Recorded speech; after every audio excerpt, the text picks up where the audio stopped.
Bismillahirrahmanirrahim. Assalamualaikum warahmatullahi wabarakatuh. Syukur alhamdulillah kita bisa berjumpa lagi di channel ini. Sholawat dan salam semoga selalu tercurahkan kepada junjungan kita Nabi besar Muhammad sallallahu alaihi wasallam. Allahumma sholli ala sayyidina Muhammad wa ala ali sayyidina Muhammad.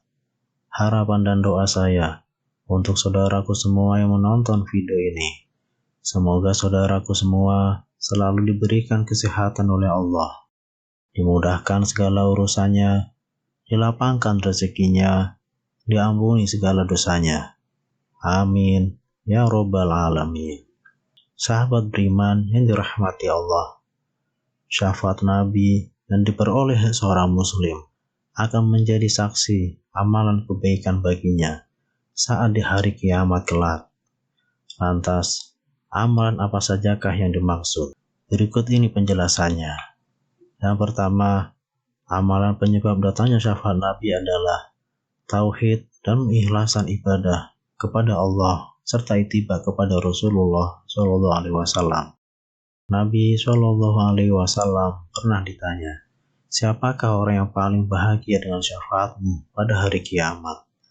Nabi menjawab, yang paling bahagia dengan syafaatku pada hari kiamat adalah orang yang mengucapkan La ilaha illallah dengan ikhlas dari hatinya atau dirinya.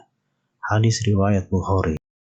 Kemudian yang kedua, sholatnya sekelompok orang muslim terhadap mayit muslim. Rasulullah SAW bersabda, tidaklah seorang mayit disolatkan oleh sekelompok orang Islam yang jumlah mereka mencapai 100. Semuanya memintakan syafaat untuknya, melainkan syafaat itu akan diberikan pada dirinya. Hadis riwayat Muslim. Tidaklah seorang muslim meninggal dunia, lalu jenazahnya disolatkan oleh 40 orang yang tidak menyekutukan Allah dengan sesuatu apapun, melainkan Allah akan memberikan syafaat kepadanya. Hadis riwayat Muslim. Kemudian yang ketiga, sholawat pada Nabi Muhammad SAW. Dari Ibnu Mas'ud bahwasanya Rasulullah SAW bersabda, orang yang paling berhak mendapatkan syafaatku pada hari kiamat adalah yang paling banyak sholawat kepadaku. Hadis riwayat Tirmizi. Barang siapa yang bersolawat kepadaku di pagi hari 10 kali dan di sore hari 10 kali, maka dia akan mendapatkan syafaatku pada hari kiamat. Hadis riwayat At-Tabrani. Kemudian amalan yang keempat adalah puasa, baik puasa wajib maupun sunnah. Rasulullah SAW bersabda, puasa dan Al-Quran akan memberi syafaat kepada seorang hamba pada hari kiamat kelak. Puasa akan berkata, wahai Robku, aku telah menahannya dari makan pada siang hari dan nafsu syahwat. Karenanya, perkenankan aku untuk memberi syafaat kepadanya. Sedangkan Al-Quran berkata, aku telah melarangnya dari tidur pada malam hari. Karenanya, perkenankan aku untuk memberi syafaat kepadanya. Maka, keduanya pun memberi syafaat. Hadis riwayat Ahmad. Yang kelima, senantiasa berdoa setelah azan. Rasulullah SAW bersabda, barang siapa yang membaca ketika mendengar azan, ya Allah, Rabb pemilik panggilan yang sempurna ini, dan sholat wajib yang didirikan, berilah al-wasilah atau derajat di surga, dan keutamaan kepada Muhammad, dan bangkitkan beliau, sehingga bisa menempati makam terpuji yang engkau janjikan. Maka dia berhak mendapatkan syafaatku pada hari kiamat. Hadis riwayat Bukhari. Kemudian yang keenam, memperbanyak sujud. Dari Rabi'ah bin Ka'ab al-Aslami, dia berkata, Aku pernah bermalam bersama Rasulullah Shallallahu Alaihi Wasallam. Lalu aku mendatangi beliau sambil membawa air untuk wudhu beliau. Kemudian beliau berkata kepadaku, "Mintalah." Aku berkata, "Aku minta untuk dapat menemanimu di surga." Kemudian beliau berkata, "Atau selain itu?" Aku berkata, "Itu saja."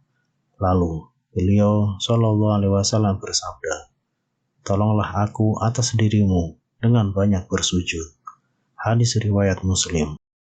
Rasulullah Shallallahu Alaihi Wasallam bersabda, apabila Allah telah selesai memutuskan di antara hamba-hambanya, dan Allah ingin mengeluarkan hamba-hambanya yang terjatuh ke neraka, bagi hamba yang bersaksi bahwa tiada Tuhan yang berhak disembah kecuali hanya kepada Allah, maksudnya ahli tauhid, Allah pun memerintahkan para malaikatnya untuk mengeluarkan hamba-hamba yang menyembah kepada Allah Subhanahu wa Ta'ala.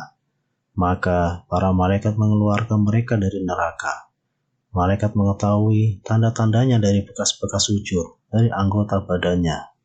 Dan Allah juga telah mengharamkan api neraka untuk tidak memakan bekas-bekas sujud dari anggota badan para hambanya. Hadis riwayat Bukhari dan Muslim. Kemudian amalan yang ketujuh, membaca Al-Quran, mentadaburinya, dan mengamalkan isinya. Rasulullah Shallallahu Alaihi Wasallam bersabda, "Bacalah Al-Quran, sesungguhnya Al-Quran akan datang pada hari kiamat sebagai pemberi syafaat bagi sahabatnya." Hadis riwayat Muslim. Yang kedelapan, amalan penyebab datangnya syafaat Nabi adalah tinggal di Madinah, sabar terhadap cobaannya, dan wafat di sana. Rasulullah Shallallahu Alaihi Wasallam bersabda, "Tidaklah seseorang sabar terhadap kesusahannya di Madinah, kemudian dia mati, kecuali aku akan memberikan syafaat padanya, atau menjadi saksi baginya pada hari kiamat, jika dia seorang muslim." Hadis riwayat Muslim. Rasulullah SAW bersabda, "Tidaklah seseorang dari umatku sabar terhadap cobaan Madinah dan kesusahannya, kecuali aku akan memberikan syafaat padanya, atau menjadi saksi baginya pada hari kiamat." Hadis riwayat Muslim. Barang siapa yang ingin mati di Madinah, maka matilah di sana. Sesungguhnya aku akan memberi syafaat bagi orang yang mati di sana. Hadis riwayat Ahmad. Demikian 8 amalan penyebab datangnya syafaat Nabi.